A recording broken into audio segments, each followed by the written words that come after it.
first speaker. Yes, I believe. Yes, Kim's got it. Okay, excellent. So may I introduce our first speaker for this conference?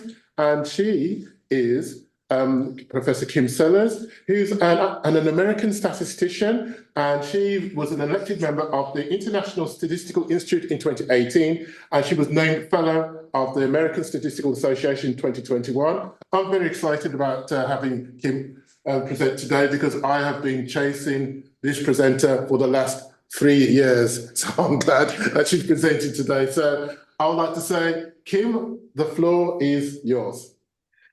Thank you so much, especially to Nira for the warm introduction and the background and context. And let me also thank the sponsors and organizers for this conference. Needless to say, I wish I were with you in London, but alas, my other duties, as you see, as department head and faculty here at NC State prevail. So nonetheless, let me go on and begin. As you can see, the topic for today's discussion is focusing on regression models related to a particular family of distributions that I've spent a lot of time researching, and so you'll learn about that more.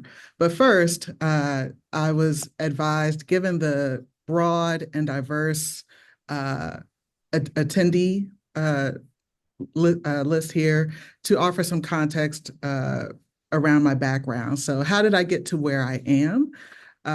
It usually surprises people to learn that I wanted my PhD in mathematics or something math related as early as 3rd grade. So you're talking about when I was 7 or 8 years old. And the reason I was at least even aware of a PhD were for a few reasons. One, both of my parents were academics, but no one in my family had a PhD yet. And so I wanted to be that first person. And so I spent the next 20 years of my life working towards that goal. I got my bachelor's and master's degrees from the University of Maryland, College Park, my PhD from George Washington University, which is in the DC area. So as you can see, I'm very homegrown. And then I spent the next time in my life on the other side of the classroom, serving as faculty, a visiting faculty member at Carnegie Mellon, and a clinical track educator at UPenn, and finally working through the tenure line at Georgetown University in DC, returning back to the area. And now, just last year, I started a position that I currently hold as department head and professor here at NC State. And I'll tell you more about our program here at the end of my talk. And so, like I said, when a lot of people hear that I wanted my PhD as far back as 3rd grade, another contextual aspect to this was understanding the larger picture of Blacks in mathematics at the time, or the mathematical sciences more broadly, because for me, math was always my favorite subject. And so thankfully, I had, like I said, educators for parents, where even though they were not themselves mathematicians, they helped to cultivate my interests. And so in 1981, in particular, that's when I was in 3rd grade. I should also mention my father would bring home issues of, there was a publication at the time, Black Issues in Higher Education, which is now called Diverse magazine. And once a year, they would publish the numbers of Black Americans attaining their PhDs. And so since math was my favorite subject, we would look up the numbers for math. And while you're seeing here the broader scope of all physical sciences, and notice that was a whopping 31, remember that's across all physical sciences. So we're talking physics, chemistry. I can't recall if biological science is in there or not, but certainly math and statistics are also in there. And so the numbers for math were abysmal. And that's even if there was a positive number in the mix. And so being that competitive spirit that I am, I said, I want to be one of those few that get the degree.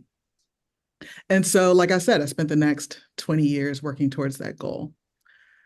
And so in 2001, when I did in fact complete my degree in statistics, as you can see, the number went from 31 to 80, but again, across all physical sciences. In mathematics, if memory serves, the count was, I think, 13 maybe in total across all mathematical sciences, so statistics is included in that, of which there were, I believe, 6 Black women in the US to get their degrees. And so when you hear these numbers, yes, they sound small, but it's even more telling when I can say, I know most of, if not all of, the 6. Now, it's worth saying these are not the 6 necessarily, but some of us are in this picture. So it hits differently when you have faces with the numbers. Before I begin my mathematical or statistical talk, I did want to first recognize David Blackwell, in part because I know, at least for myself, I did not know that Blackwell was a Black mathematician or statistician until I was in graduate school or even in my career, because those types of things just weren't recognized at the time. And so for those of you unfamiliar with David Blackwell, as you can see, he was a groundbreaking statistician for his work in probability and game theory. He was the first Black scholar admitted to the National Academy of Sciences, the first African-American tenured professor at Berkeley. He's most widely known for the Rao-Blackwell theorem, which is a fundamental theorem that is taught to statistics graduate students typically. And it's, like I said, a fundamental work in our discipline. And he was posthumously awarded the National Medal of Science by President Barack Obama in 2012. And here, I show this picture because this represents the first conference for African-American researchers in the mathematical sciences, which took place at the Mathematical Sciences Research Institute in California. And I was fortunate to be able to attend as a first-year grad student. And as you see there, David Blackwell was in attendance as well. And I have to say, I was so super shy, I did not have the nerve to introduce myself to him. So that is a regret that I have to this day. Okay, so to get into the topic of my talk in terms of dispersed methods for regression with sorry, I'm having a hard time talking today. I wanted to give some context because I recognize, I'm sure that we have a very broad and diverse audience here of mathematicians in various subjects. And so first I wanted to introduce the logistic regression model, where the context here is that your response variable is binary.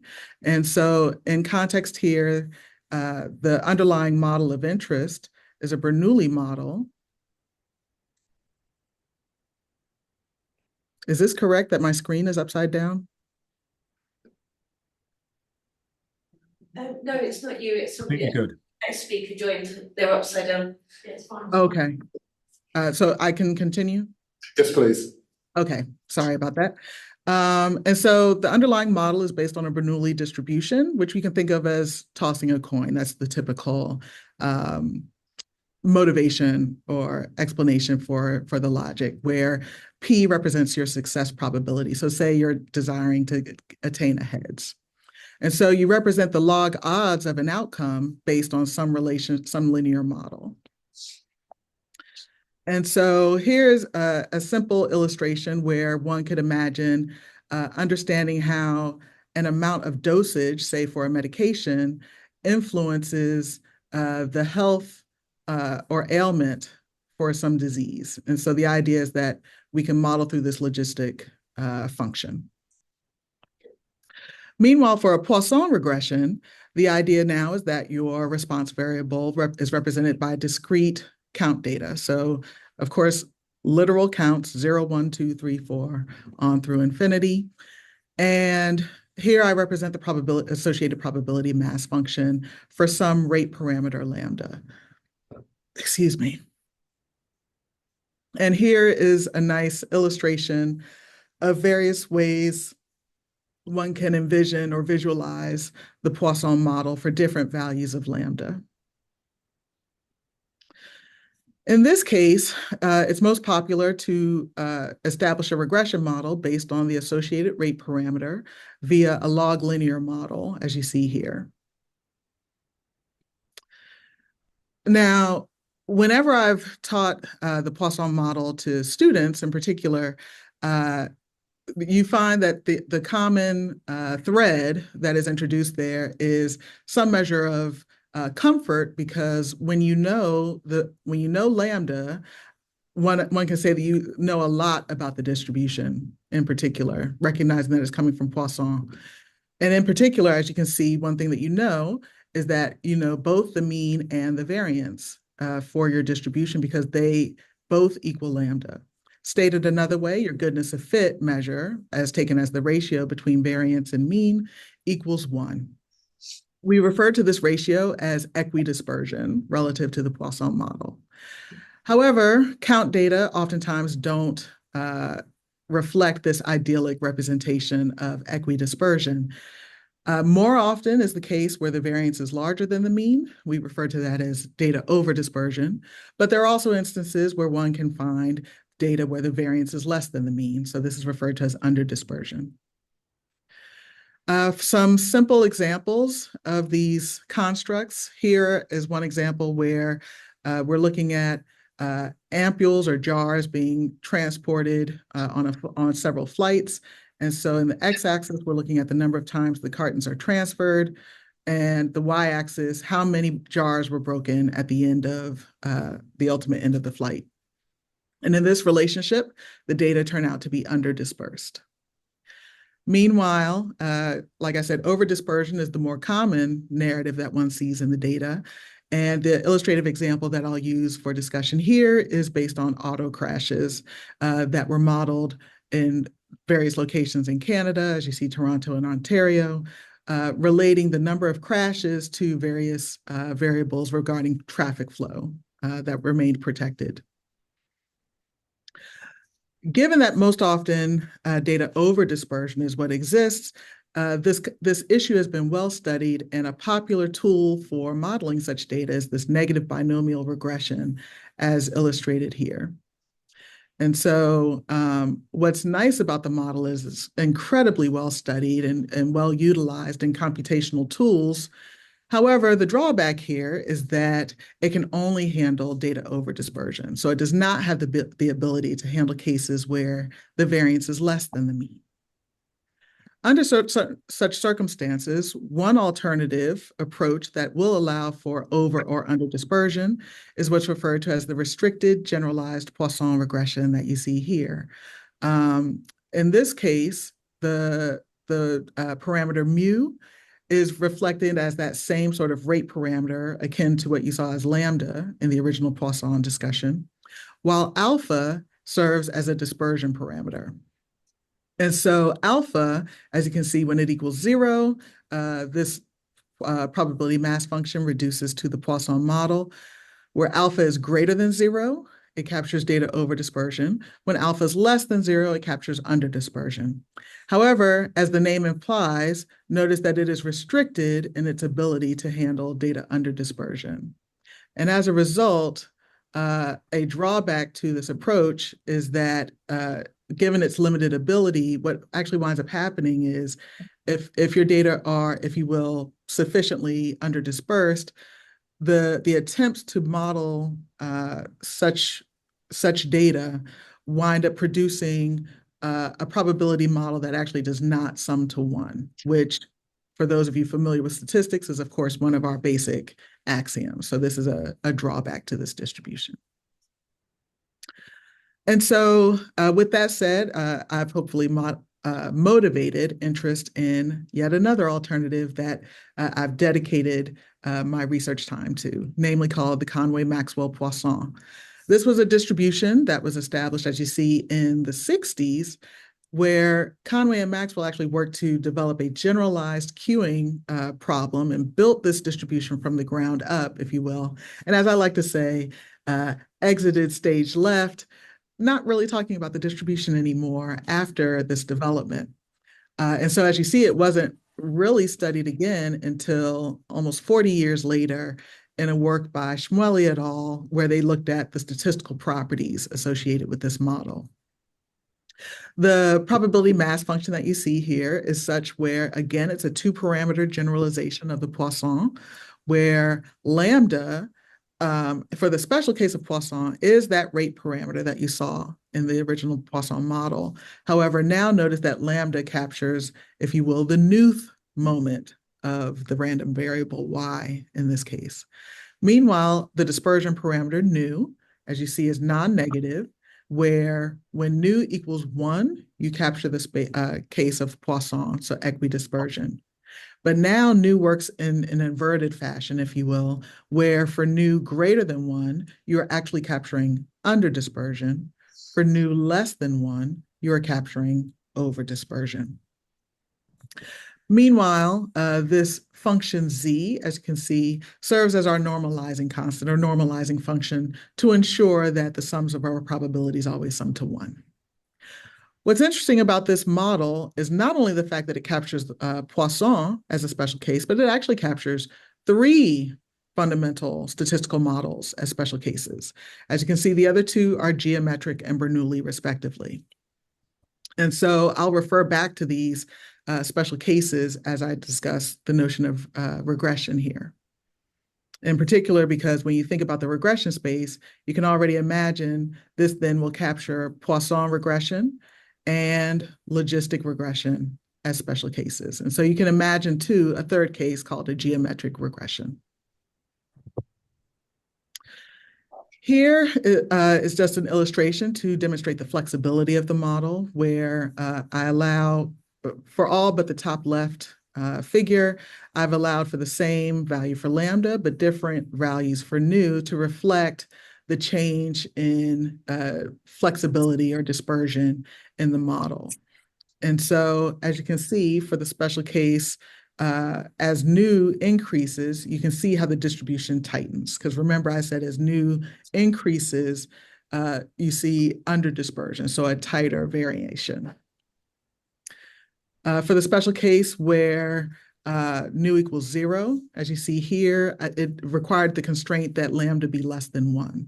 And so this captures a special case for a geometric distribution, while for the case where nu equals 1, we have a Poisson, in this case with rate parameter 3.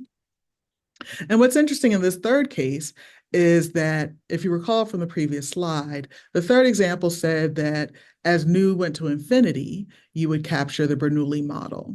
But what's interesting here in this illustration is that it only took a value of 10 to already see that Bernoulli model in action.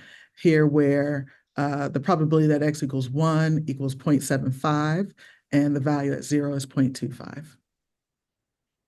Some other properties of the model: it has an exponential family form where we can recognize the joint sufficient statistics for lambda and nu as the sum and the sum of the log factorials. And we have forms for the expected value and variance here. While they don't have explicit closed forms for the respective measures, as you can see, they can be approximated in the case where your data are either equi or over dispersed, or your lambda is sufficiently large. So moving into the topic of regression modeling, first it's worth noting that in this work that I did with Galit Schmueli in 2010, we ultimately landed on this link function that represented a log linear function for lambda in relation to our covariates beta. While this may appear obvious or repetitive to the work from the Poisson regression, the reason this is actually a significant result is because what you have to bear in mind here is that lambda is not our mean. And typically, when you see what's referred to as a generalized linear model, you're seeing a relationship between the mean of interest and your covariates. However, lambda can be thought of as a function of the mean that, as you recall from the previous slide, we just don't have the means by which to represent in a closed form manner. Nonetheless, representing the log linear model in this way still captures our special cases for Poisson and logistic regression, respectively.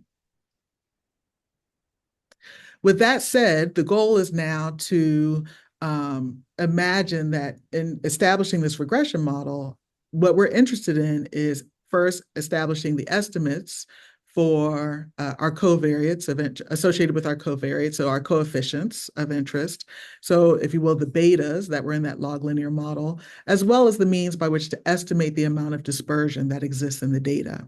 And so as such, what we wish to do is conduct maximum likelihood estimation, or that's at least one approach that we pursued in this paper, where the idea is simply to best predict what coefficients produced the data that you have in hand.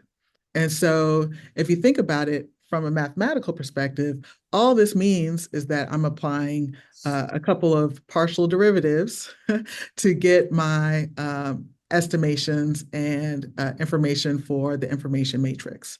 So what you're seeing here are our normal equations that we seek to solve. So all that's happened here is you've taken the first partials and set them equal to 0. The problem with this result, of course, as you can naturally see, is that this cannot be easily solved or reduced. And so we tap into our computational abilities through R, utilizing a Newton-Raphson type of methodology to identify our goal being the maximum value, or the estimates that produce the maximum.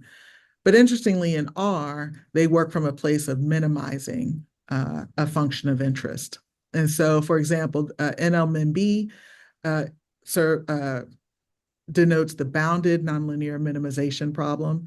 Optim, of course, is just short for optimization. And then you can also have NLM, which is simply a nonlinear minimization.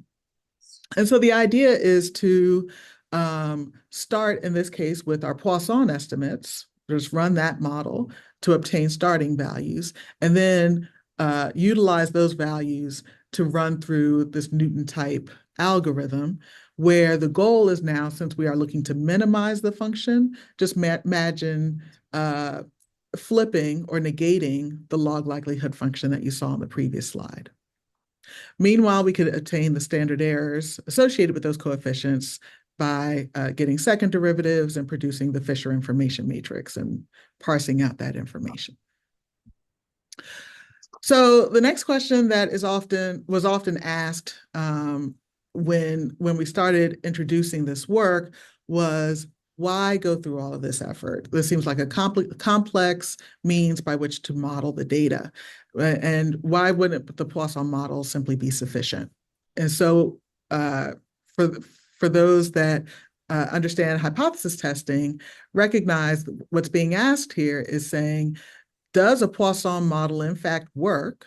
Because that's what is represented in the case of nu equaling 1, or do you have statistically significant dispersion in your data?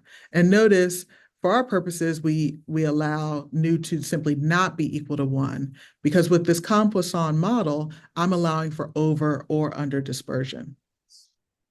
And so with this in mind, we did a likelihood ratio test for the data and produced the traditional, yet another example of the traditional methods that note that -2 log lambda, that likelihood ratio test statistic, converges to a chi-square distribution with 1 degree of freedom.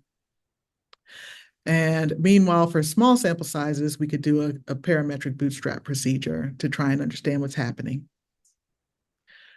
So revisiting the examples that I introduced to you earlier, if we revisit the air freight breakage example, we tried looking at these data with just a regular linear model. So assuming a Gaussian on the log scale, we considered a Poisson model, and third, our Poisson.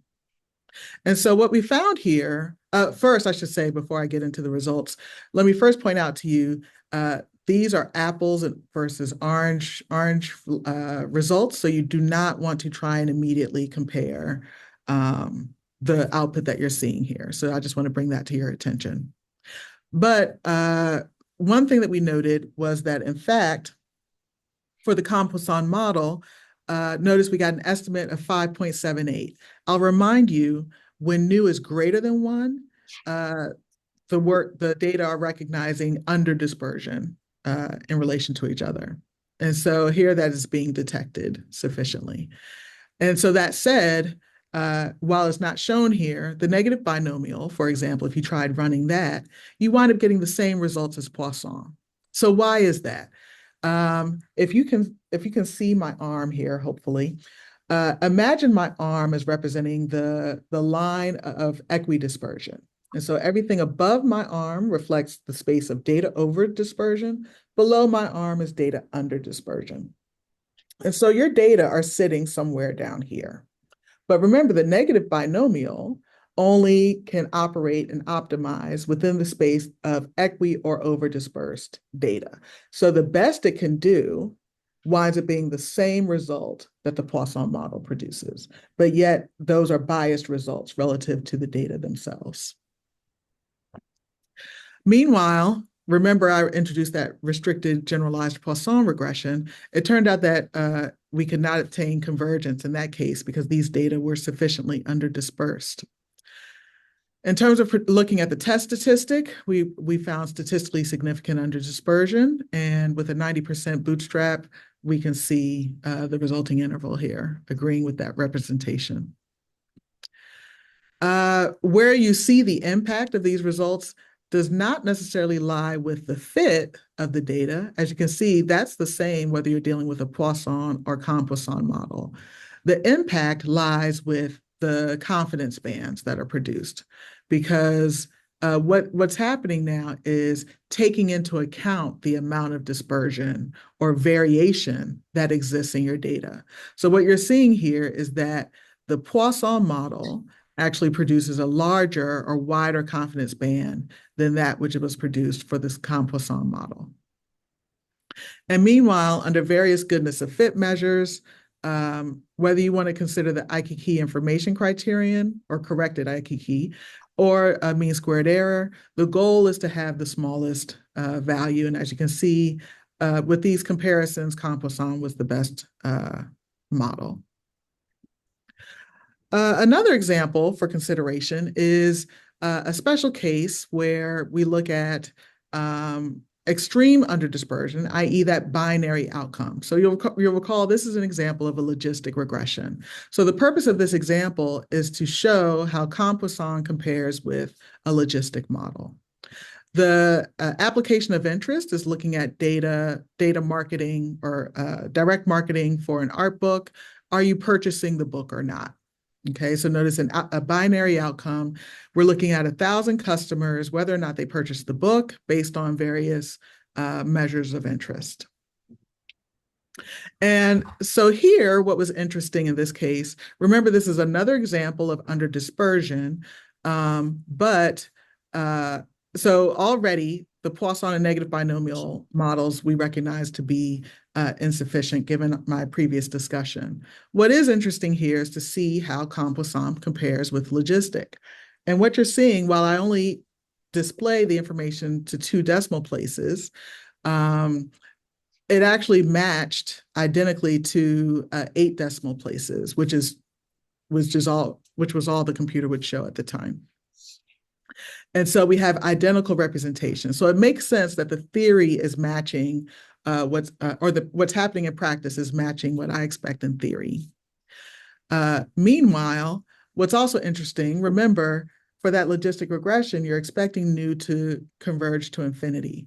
Well, infinity here wound up being a little over 30. So apparently 30 is the new infinity. But we recognize the large variation that exists because it's trying to figure, it's trying to get out to infinity, but recognizes computationally it doesn't have to. The third example is that traffic discussion that I introduced earlier. What's interesting in this case was that there were researchers at Texas A&M University working to likewise produce a Conway-Maxwell-Poisson regression at a similar time where Galit and I were working on this distribution. Fortunately for both parties, we had sufficiently different approaches that both of our works were published, and it built a nice little research community. In their case, what was interesting is that they did two different approaches versus our approach. One is that, of course, they took a Bayesian approach versus our frequentist approach. Secondly, notice that they made an attempt to represent this generalized linear model directly based on a mean. And so if you look back at how the expected value could be approximated, what they've done is truncate off the second term and essentially approximate for the mean even further. And so they estimated the parameters through an MCMC approach. All right, and in their case, as you can see, they had just shy of 2,000 data points, the data from Canada, as I said before. So now here, because the data are over dispersed, I have a myriad of ways in which to analyze the data, but where I'll focus your attention is on the first two rows. Because here I have taken the extra time to properly scale the results for at least loosely scale them for a proper apples to apples comparison. And so what you're seeing here is that between our formulation versus those of the authors at Texas A&M, the results appear for the coefficients and their respective standard errors to be essentially identical across the two models, along with their fitted values.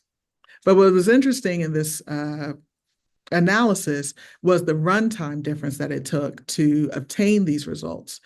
Now, part of this is due to their approach of taking a Bayesian a model, in particular with a non-informative prior.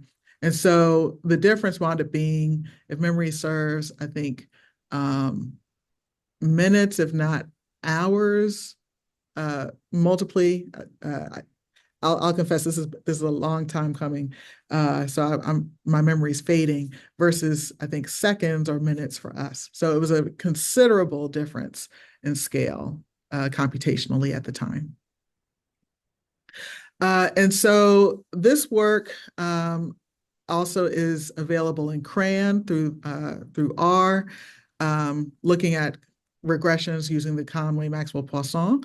We are now up to, as you see, version 8.1, where it can not only do, shall we say, regular regression, but it can also allow for excess zeros. So looking at zero inflated models as well, where it can consider model estimation, dispersion testing, and diagnostics. And it does allow for constant or variable dispersion. For the illustrations that I've introduced here, I've assumed just a constant dispersion, but it does allow for broader consideration and modeling. Now, given that this is the Black Heroes in Mathematics Conference, I figured this would be a nice exercise, not only to demonstrate my model in action, but with context to the conference at hand. And so fortunately, I was able to get my hands on data regarding the number of Blacks in the United States, meaning Black American citizens, who have attained PhDs in statistics between 2011 and 2023. Now, I should note here that this does not include the numbers of those who obtained their degrees in biostatistics. The ASA actually has a separate table of data for them. But for me, given that my degree was in mathematical statistics, if you will, that's why I focused my attention here. And so already, as you can see, the data are very interesting, shall we say, where they are ranging in value from 2 to 9 in any given year. And the data turn out to produce a goodness of fit measure that is slightly less than 1. So it's recognizing that there's slight data under dispersion in existence here. So that said, a first pass is to consider a Compoisson regression to ask, is there a relationship between the number of PhDs attained and time? Now, granted, if you look at the scatter plot here, we're probably going to assume that there may not be much of anything in terms of a recognized relationship. But let's see if this can be substantiated through this quantitative analysis. And so we have a regression model relating to the number of PhDs and allowing for the dispersion to exist. And so running the model, it turns out that, as you can see, we're getting large p-values, not only for regard to year, but I'll point out, especially in terms of the dispersion, that too is producing a large p-value. So we're failing to reject the null hypothesis. In other words, we're not seeing statistically significant dispersion in our data. The fact that we're not seeing statistically significant dispersion implies that I could likewise just consider a Poisson model to address this relationship or association. And in so doing, again, it allows for a more refined measure for analysis, where still we are finding that we are not seeing a statistically significant relationship between year and the number of PhDs being attained. So that said, the next question that came was just to look at the data more plainly. So here I've simply collected the data across the many years to understand for a given number of, for a given outcome potential of interest, how many times, in other words, how many years in that span from 2011 to 2023 did we see a certain outcome? And we can just look at that relationship. So in other words, what I'm doing is simply asking, can I use a Poisson distribution to represent this data distribution or approximate the data distribution that we see here on the left-hand side? And what we're seeing here is, yes, it can be done, but it turns out yet again that the measure for dispersion is not statistically significant. And so you can see more clearly here underneath that the measure in raw form is just above 1. So notice it is recognizing the underdispersion in the data, but notice that the associated standard error is sufficiently large that it's saying you could just as well use a Poisson model to model the data here. And so again, if we consider instead scaling back our model to consider the Poisson family, what it says now is that with that in mind, we are seeing a value. Now, to remember, this is on the log scale. So we're getting a value of 1.6835 to estimate the log linear relationship or the log linear value. Sorry, not log linear, because we're on a constant scale here. So in log form, the log of lambda is equaling 1.6835. So on the raw scale, this winds up equaling 5.385 if you take e to the 1.6835. And so what does this mean? That, sorry, no pun intended. What it's telling us, whether we look based on the original histogram that I showed you in a previous slide, or even in our scatter plot here, you can imagine or envision that approximately 5 to 6 Black American citizens are obtaining their PhD in any given year, at least in this time frame. And so what does that mean when you're one of 5 in any given year in a time where, of course, much larger numbers of people are obtaining their PhDs? Well, the way I would describe myself, and you can find this if you look at my Twitter feed, I used to describe myself as an outlier personified, because a lot of times people would be surprised to see an African-American with a PhD in, I'll say mathematics more broadly, but in my case, statistics.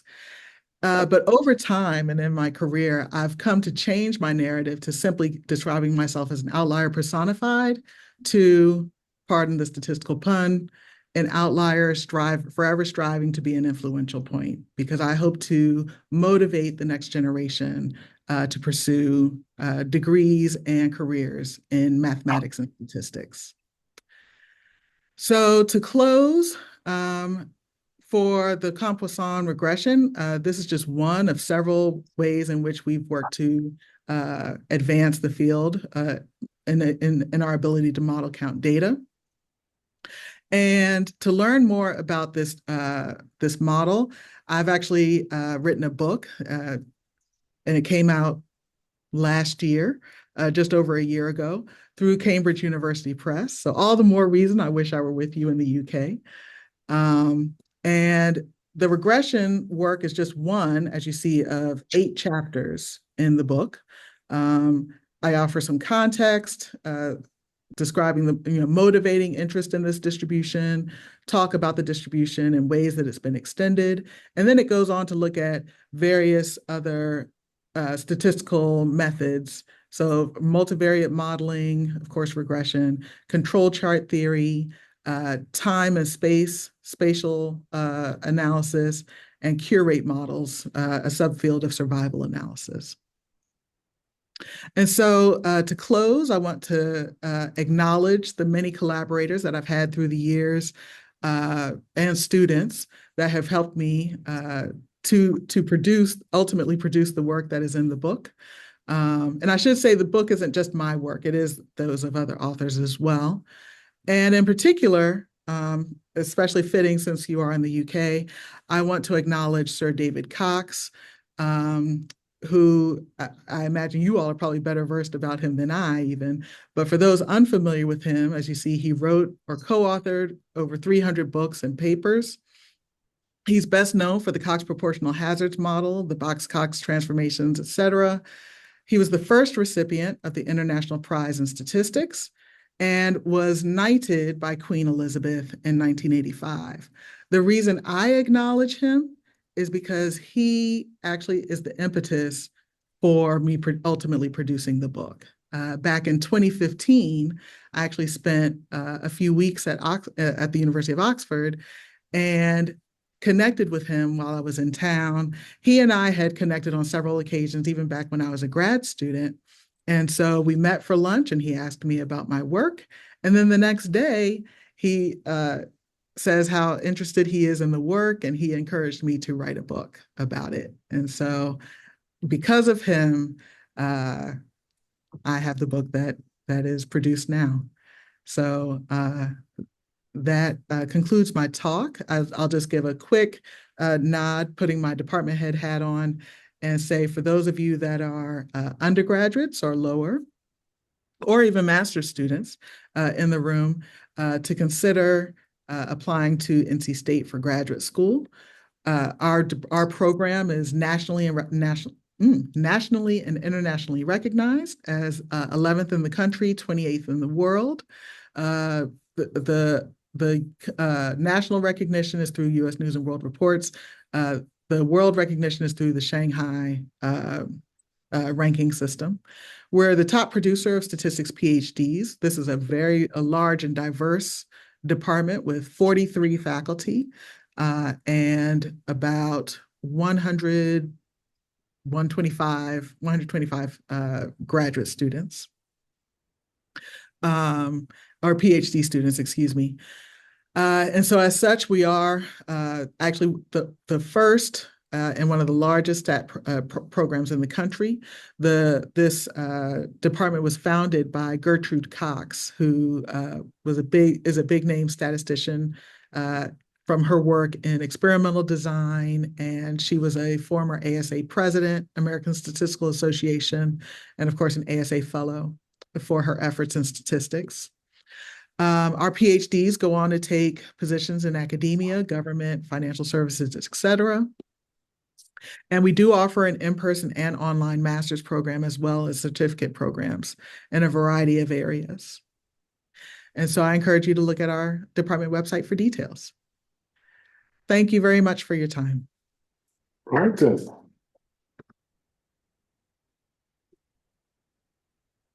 Okay, Kimberly, can you hear me?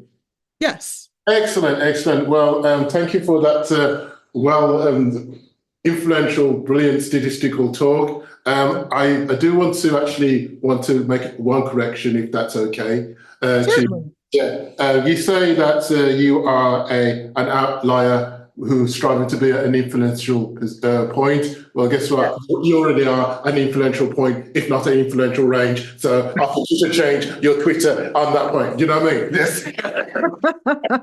Well, thank you. Thank you. Thank you for that. I'll be taking down on your Twitter, making sure that you actually change that, because we don't want you to undersell what you are actually doing, because we've been chasing you for the last 3 years and you've been well worth the wait. Thank you so much. And unfortunately, wearing my department head hat, I see it's time for me to join one of many meetings that I have for the day, but I'm so glad that we were able to rearrange the schedule to allow me to speak to everyone this morning. And I wish you all the best with the rest of your conference. Happy Black History Month. And enjoy all 31 days. Of course, for us here in the States, we only get 28 or 29 if we're lucky. So enjoy this time. And of course, let's not limit ourselves only to celebrating the mathematics and mathematicians from the African diaspora, but all year long. So I wish you all the best. Yeah, and I wish you all the best, and all the best with your meetings, John, today. And we'll speak to you very, very soon. Thank you very much indeed. Thank you. Bye-bye. Bye.